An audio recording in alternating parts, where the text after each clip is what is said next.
any comment po sa lumalabas sa social media between Lenny and Dizon? Naku, Diyos ko, pwede ba? Tatrabaho lang kami dito.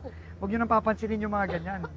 In fact, what we're doing Mayor and everyone, no, is kailangan talagang makatrabaho natin yung mga mayors. Kasi yung mayors ang may alam kung ano yung mga problema eh. Yung national, madalas yan, malayo kami sa totoong problema eh. So, umiikot talaga kami, utos ni Presidente na kausapin lahat ng mayors. Alam niyo naman, si PBBM, governor siya dati, so alam niya yung problema ng lokal. So, in fact, tomorrow, kay Mayor Joy Belmonte naman tayo, doon naman sa mga flood control natin sa QC. So, trabaho lang kami, I'm sure.